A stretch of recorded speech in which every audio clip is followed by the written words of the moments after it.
Cuando tenía 12 años, me escapé de la casa donde me crió un papá y una tía que me crió también la pareja, pero a los 12 años agarré una maletica y me escapé. Me fugué de la casa y comencé a rodar por el mundo como un aventurero. No tenía padre que me aconsejara, que me corrigiera. No, a mi madre no la conocí, ni siquiera en una fotografía. Y luego dejé el lugar donde nací, municipio Candelaria, estado Trujillo, y me vine al estado Zulia. Llegué a Ciudad Ojeda en el 1952. Hace poco. Y allí era un muchachito que andaba rodando de allá para acá. Ya cuando eran los 15 años, 16 años, me metía en los lugares que no debía estar. Y la gente me decía, ¿qué hace ese muchacho en este lugar? Esto es para adultos solamente. Seguí corriendo en la vida. Había momentos tan difíciles para mí. En la soledad me iba a los montes de Ciudad Ojeda a llorar y a decir, por lo menos si hubiese tenido mi padre o mi madre, no tenía en qué apoyarme. Sin embargo, cuando llegué a los 21 años, el Señor Jesucristo, en el camino que llevaba desordenado, me interceptó. Me interceptó el Señor en el camino y me mostró un camino mejor, en el cual he caminado desde el 11 de mayo de 1958, caminando con Cristo, y Él me lleva de la mano. En el año 60 conocí una una muchacha, una joven, que me cautivó.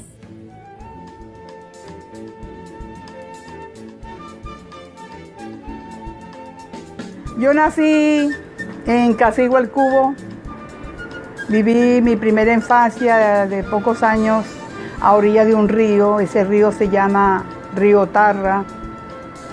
Y me iba con mi papá en la canoa, en la balsa, a sacar pescado. Y yo pegaba aquellos brincos en la balsa, a punto de caerme por la emoción de ver cómo sacaban los pescados. Cuando yo tenía como 12 o 13 años viviendo en Ciudad Ojeda, por la calle Los Cedros, este señor trabajaba en una camioneta de la tintorería Everest y hacía su recorrido por diferentes lugares de Ciudad Ojeda, recogiendo ropa sucia, entregando ropa limpia. Y en mi casa, pues, yo era la que me encargaba de muchas de esas cosas. Y yo salía a entregarle la ropa sucia de los muchachos, la que mi mamá y yo no planchábamos, sino que era ropa de tintorería. Y él entregaba la limpia y pasado unos años, cuando nos encontramos que a través del Evangelio, a través de la predicación del Evangelio. Bueno, llegaron los padres de ella a la iglesia un día jueves en un estudio bíblico de la iglesia de los Corintios, y enseguida yo me acordé de la muchacha. Estos señores tienen una hija, y yo me emocioné. Yo dije, oye, ¿se habrá casado? ¿Estará soltera todavía? El domingo siguiente invité al pastor para que fuéramos a visitar a esa familia, pero no era tanto interés por el padre, por los padres, sino por a ver si la muchacha todavía estaba soltera. Y ni corto ni perezoso invitó al pastor a visitar esos hermanos, esos ancianos. En la casa, cuando me vio, que fue a dar la visita con los pastores, ese día yo acepté al Señor, día jueves. El domingo vamos a la iglesia y yo llego con mi novio. Se le cayeron las alas, aquella esperanza, aquella expectativa que él se marcó conmigo, se fue al suelo porque me vio llegar con un novio. Pero él dice que el Señor le habló en su oído y le dijo, él escuchó la voz que el Señor le dijo, esa sí es la tuya. Porque dice, Señor, me gustaba esa muchacha, pero bueno, tiene su novio. Comencé a orar por ella hasta que un día el Señor me dijo, esa sí es la tuya.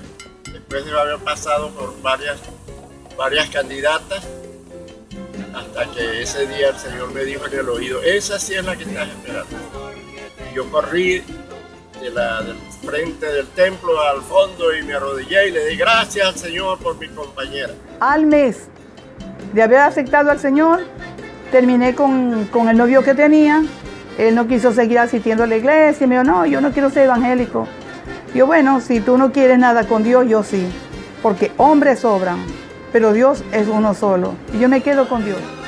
Llegamos a conclusión cuando un día el pastor fue conmigo a la casa de los padres y le dijo el pastor, bueno, yo vengo representando al hermano Manuel que está enamorado de su hija y está dispuesto a casarse con ella. ¿Qué dicen ustedes?, preguntó al padre. Y el padre dijo, bueno, de verdad, me alegro mucho y deseo que mi hija se case con el hermano Manuel Arbona. Llamaron a la mamá llorando decía, bueno, yo no quería que se casara todavía, pero si es la voluntad del Señor, también estoy de acuerdo. Y después la llamaron a ella a ver qué decía. Al rato llega Beltrán y me dice, hermana Carmen, la hermana Ana y el hermano Pedro quieren que vaya allá un momentico a la reunión, allá donde están sentados ellos. Apagué mi plancha, la acomodé, tapé la ropa que estaba planchando y fui al llamado. Cuando llego allá donde están ellos sentados,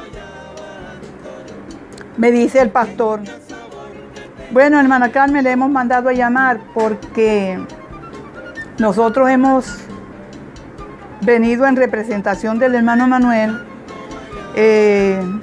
Cito él, me lo vendieron. Él es solo, tiene años pidiéndole al Señor una esposa y como él no tiene familia, nosotros lo hemos adoptado como hijo y venimos en representación de él a pedir su mano. Ya hablamos con la hermana Ana y con el hermano Pedro. La hermana Ana dice que ella no quisiera que usted se casara todavía, pero bueno, queremos saber qué dice usted.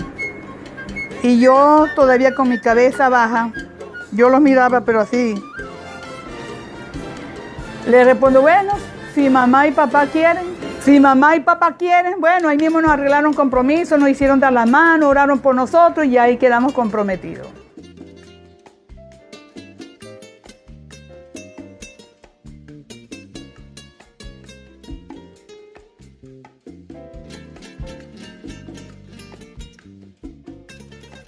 Bueno, en el primer embarazo ella tuvo una pérdida. Eso fue en el año 61 y a través de esa pérdida pues tuvo el receso hasta el 62 cuando concibió de nuevo y fue donde nació Eunice. Sí, al año siguiente salí embarazada de Eunice. Y bueno, fue un embarazo muy bonito, muy espectacular. La tuve en la casa con partera. Como al año y medio, a los 2 años, tuve a Jonás y así sucesivamente. Y cuando nació Jonás, bueno, ya tenemos los 2. Yo decía, con 3 o 4, si acaso 5. Y empezaron a llegar los varones. Después de Jonás llegó Eliú, después llegó Lemuel, después de Lemuel llegó Josué. Y yo decía, Dios mío, pero ¿hasta cuándo varones? Yo quiero una hembra. Y habíamos apartado el nombre de Dina para cuando tuviera la hembra. Josué, después Pedro. Al poco tiempo, bueno, o sea, si nunca tuve 2 muchachos en un año.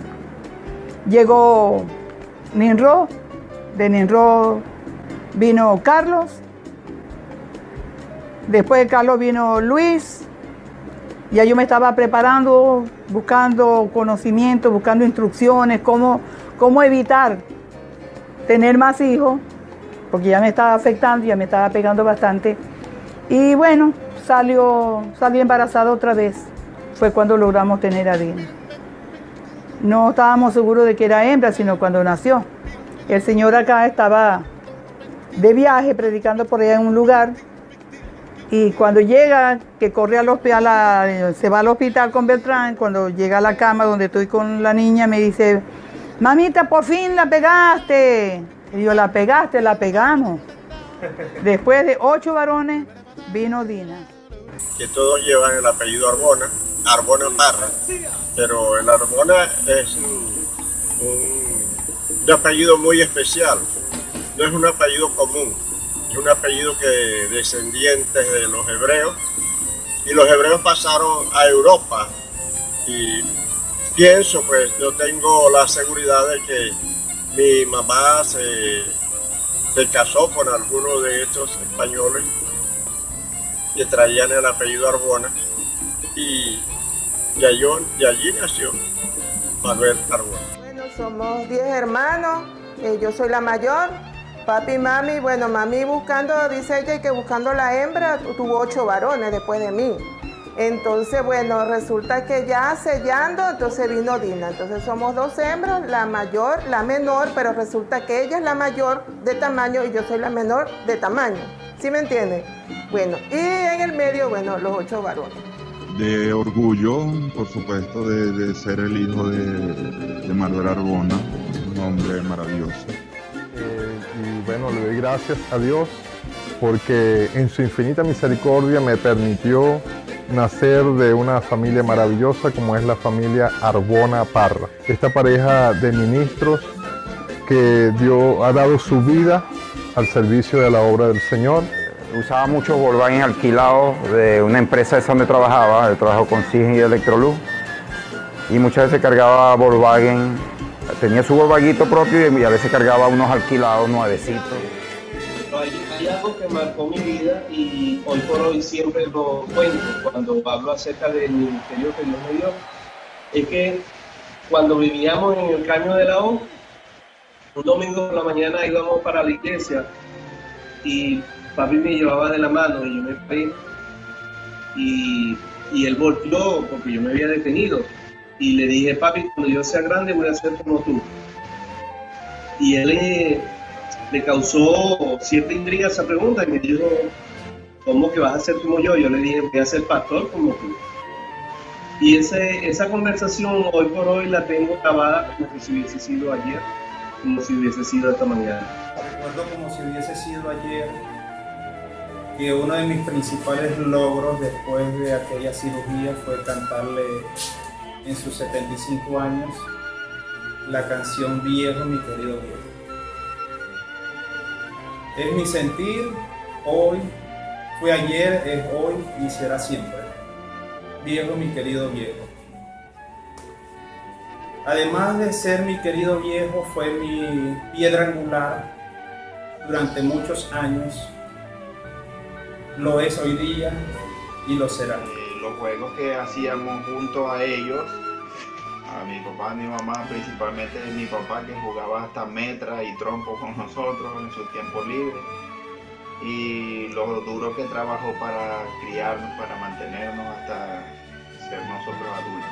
Porque recuerdo que cuando de pequeño, cuando debía castigarnos, me dolía más el castigo de reprensión verbal. Me hacía llorar primero, diciéndome por qué me iba a castigar, y después venía el langanazo. Pero todo eso sirvió para que Carlos Arbona sea lo que es hoy. No he conocido a un hombre más noble, más humilde, más sabio, una capacidad de buscarle solución a las cosas, como es mi padre, mi papi querido, Manuel Arbona. Hola, mi nombre es Dina Arbona, la más chiquita de los Arbona. No, pues la de tamaño se lo quitaron a unos cuantos y me lo dieron a mí. Más travieso era Luis Felipe, que agarraba las cosas y las rompía y siempre estaba presente en todos los actos. En el momento del accidente, la noche del día del accidente, él se ofreció para acompañarme y él también sufrió parte del accidente, aunque se recuperó muy pronto. Veníamos a Pedro, en la escuela preparaba unas cositas con un alambre y una liguita, se la pegaba a los otros niños y hasta un día lo descubrieron y le echaron su buen castigo, no me acuerdo cuál fue. Regaños sí, llegué a tener, pero no como a los demás. Era, no sé, que lo digan ellos, que yo recuerde, yo era el que más me adaptaba a las normas. Ellos primero decían las cosas por las buenas, lo hacían una segunda vez a manera de consejo, La segunda tal vez a manera de regaño. Y la tercera vez, ok, ya iban al castigo. Castigo que para eso entonces, bueno, correazo, sí, un correazo, unos chaparrazos, otras veces castigo con algo que uno quería. Pero vuelvo y repito, fueron menester para que hoy día seamos hombres y mujeres de bien. Y él siempre el más tranquilo, el alemán de nosotros los grandes. El Yu, que cuando mamá servía los platos en la cocina, en la mesa, él siempre buscaba cuál era el que tenía más. Mamá un día lo cazó y sacó toda la comida de todos los platos, lo puso en una olleta y lo puso a comerse toda la comida y eso con un fetico de tapara. Una vez me hice yo también, quemamos un arroz y nos puso a comer el arroz quemado. Cosas así que me acuerdo. Me gustaba mucho andar en las matas de aguacate, en las matas de plátano, de mango. Y cada vez que me descubrían, ¡pau! Véngase para acá. 80 años de ejemplo, 80 años de esperanza para muchos, 80 años que han formado la vida de cada uno de nosotros. Porque papi no es ni electricista, ni albañil, ni mecánico, ni arquitecto, ni médico. Pero desde pequeño nos enseñó el amor al trabajo. Nos enseñó de que lo que no sabes, apréndelo. Nos enseñó de que lo que sabes más o menos, perfecciónalo. Y por eso vemos arquitectos, habemos ingenieros, tienen nietos doctores, carpinteros, tapiceros, y nadie está pasándola mal, porque todos tenemos una profesión, gracias a ese ejemplo de padre. Entonces yo salgo del baño que estaba en el patio, eso hace muchos años, ¿no? Entonces resulta, yo veo la cosita y el collarcito y yo me doblo a agarrar, yo digo, ay, un collar, yo lo primero que pensé, un collar, voy para Caracas, me voy a poner un collar para ir para Caracas, y cuando me doblo así para agarrarlo, sale papi corriendo, me dice, muchacha, cuidado que eso es una culebra. Eso nunca se me ha olvidado, y cada vez que nombran culebra o el coral ese que es de rayita, me acuerdo de esa vez. No era regañarme por regañarme, era corregirnos cuando cometíamos algún error, cuando fallábamos, cuando errábamos, nos corregía. A toda la vida ha sido muy paciente, pero eso sí, cuando corregía bien, una sola corregida era bien fuerte. Y la sola mirada ya le decía a uno cómo uno tenía que comportarse y cómo uno tenía que andar. Yo diría pues que a todos los aprecio en gran manera, porque de los 10 no hay dos iguales. Cada uno tiene un temperamento diferente, cada uno actúa diferente. No hemos logrado, examinándolo de distintas maneras, saber que dos son iguales, los 10 son totalmente diferentes.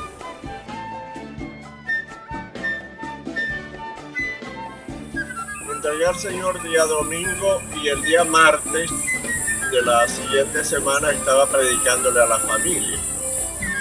Los familiares me dijeron, ¿de dónde inventaste todo eso que nos estás diciendo? ¿Quién le dijo eso? Una hermana mía. Me dijo mi hermana, Manuel, ¿de dónde inventaste todo eso que nos estás diciendo? Era ya el principio del ministerio, el llamado a predicar el Evangelio. Cuando estaba trabajando en una empresa y conocí también a Marcelina Chirino, donde comencé a hablarle al Evangelio y fue la primera alma que me gané para Cristo, llevándola a la iglesia, y ella se entregó hasta la muerte, fue fiel. Estaba soltero cuando deseaba ir al instituto bíblico, pero el pastor no me dio permiso. Lo hice después que ya estaba dentro del pastorado. Entonces fui al instituto, donde conocí a un hombre llamado Ramón Herrera, que me ayudó mucho en los estudios y en la vida ministerial. Y allí comenzó comenzamos a pastorear en la iglesia de los Corintios el año 72. El pastor fundador de la iglesia de los Corintios se fue con el Señor. Me nombraron a mi persona como pastor oficial de la iglesia de los Corintios. Todos los domingos nos metíamos 12 en un Volkswagen para asistir a la escuela dominical, desde pequeños, todos a la iglesia, todos juntos en familia. Así, todos poco a poco lo íbamos llevando, 2, 3 muchachos, allá vamos a trabajar en la obra del Señor, por campo, por monte, por pueblos. Como lo dijo el rey Salomón, incluye al niño en su camino y aun cuando fuere viejo no se apartará de él. Es incluir al niño en el propósito del cual vino a la tierra y enseñarlo, guiarlo en el propósito que Dios tiene para él al venir a la tierra. Creo que como padres tenemos que hacer eso. Habían situaciones difíciles en que yo a veces tenía que elegir entre quedarme cuidando a los muchachos y también de respaldarlo a él, de seguirlo a él a los lugares donde iba, porque tú sabes, hay un dicho, todavía hoy en día ese dicho se cumple, que el que no cuida lo que tiene a pedir se queda, ¿no? Y entonces yo decía, bueno Señor, tú dices que nos encarguemos de tu obra, que tú te encargas de nuestras situaciones, de nuestras necesidades. Y como siempre hubieron hermanas en la iglesia que me apoyaban, me ayudaban, cuando no una, la otra, muchas hermanas que ahorita, bueno, tendría que hacer mucho esfuerzo para recordarme de ellas, pero yo las llevo en mi corazón y les agradezco que ellas pusieron un grano de arena en el desarrollo de este matrimonio, en el desarrollo de ese hogar, en el desarrollo de la obra. Tuve mucha ayuda de las hermanas de la iglesia. Siempre me llevaban porque como era la única hembra cuando Dina nació yo tenía 14 años y ya no era tanta el móvil, la viajadera, porque ya éramos 10 muchachos. Pero cuando yo estábamos pequeños, a mí siempre me cargaban para todas partes. Y íbamos así por Oro, Turiaca, y a mí me gustaba andar con ellos por ahí, pero yo lo que más hacía era dormir. Sabroso que era dormir en carro por ahí. Ahora a uno le cuesta, a mí me cuesta dormir viajando, pero ahora tengo que tomar valeriana, tomar viaje San, para que me rinda más el viaje, echar la dormita, pero en esa época, ay, qué sabroso era. Desde mi niñez, siempre recuerdo estar en una campaña, en una actividad, en un campamento, tocando la pandereta. Mi anécdota es la siguiente, como miembro y diácono de la iglesia de los Corintios, en una ocasión una niña como de 2 añitos se quemó la colita con agua caliente, se le formaron unas vejigas tremendas y hace algunos días pues de eso no había hospital en Ciudad Ojeda, había que ir a Cabima y yo agarré a la niña, la metí en la ambulancia de la iglesia y salía toda máquina por esa carretera con la sirena de la ambulancia pegada. Llegando a Tijuana, había una alcabala ahí permanente, la Guardia Nacional, y cuando el guardia veía que la camioneta iba a toda velocidad y con la corneta pegada, el guardia corría para allá y para acá y no hallaba si se atravesaba o no se atravesaba.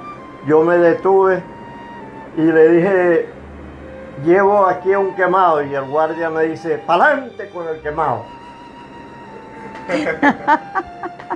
Se reía mucho y eso los hermanos se alegraban mucho. Ellos, papi, bueno, él en esa época él se dio mucho a la obra y a visitar los hermanos y las zonas donde se estaban trabajando obras nuevas. Y no, los hermanos se alegraban mucho porque a lo mejor dirían, ahí viene el hermano Manuel con el poco muchacho, aunque casi nunca se llevaban todos. Pero sí, porque él llegaba con esa alegría y saludando, y más bien siempre lo estaban esperando. Los Corintios tuvimos 20 años. Después de los 20 años salimos de allí, mi esposa y yo con la familia, hasta el estado Táchira. Allí fuimos a pastorear una iglesia de San Cristóbal.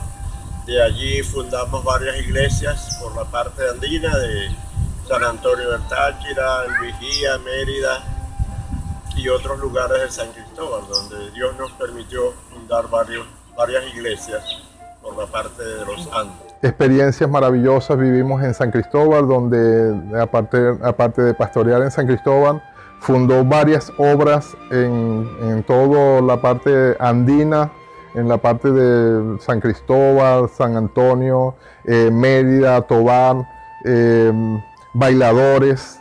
Y bueno, allí fui agarrando todos esos consejos, esas virtudes, esos conocimientos de mi padre, y hoy en día le doy gracias a Dios porque hoy puedo ver que lo que él me enseñó ha sido bastante bien para mi vida. Los hijos pues todos estaban pequeños, pero enseñándoles el camino hacia Dios, y hasta el día de hoy hemos podido ver la palabra cumplida, donde les instruimos desde niños y ellos todos conocen el camino del Señor. Cuando estábamos en la iglesia, que los muchachos empezaron a crecer y a llegar y a crecer, siempre los diáconos, las diaconisas, y eso que es hijo del pastor, muchachito, ve que tú eres el hijo del pastor, tienes que quedarte quieto. Pero nosotros teníamos nuestros métodos, nuestra forma. Cuando llegábamos a la casa nos sentábamos con ellos, si había donde sentarse y si no había donde sentarse, en el suelo, en las almohaditas, en una cobija, en una toalla, y nos sentábamos con ellos. Y eso fue sucediendo a medida que iba creciendo el grupo. Los pequeñitos, bueno, no cantaban mucho porque estaban todavía de pecho, y otros empezando, caminando ya, pero que no tenían ese conocimiento y era aconsejándole, hablándole de la palabra, explicándole las historias de la Biblia, el respeto mutuo del uno al otro. Bueno, esos lineamientos han servido de mucho, porque hoy en día hay hijos que me dan gracias porque les soné las piernitas, las nalguitas, o les tiraba un palito, una piedrita. Si me corres, te tiro esta piedra. Claro, yo no se le iba a tirar, pero eso frenaba al muchacho. Y hoy en día me dicen que gracias por el castigo que yo les apliqué, porque hoy en día son los hijos que son, los hombres, los ciudadanos, los cristianos que son hoy en día, por esa enseñanza, por esa conducta, esos lineamientos que se le aplicaron, empezando por la palabra de Dios. Y sobre todo, con ese amor a Dios, con ese amor, con esa confianza en Dios, que es el que todo lo puede. Arca de Salvación en Maracaibo, fundamos el centro evangelístico en Ciudad Ojeda, pastoreamos la iglesia en Cabimas, estábamos en Valencia, una iglesia del Buen Pastor.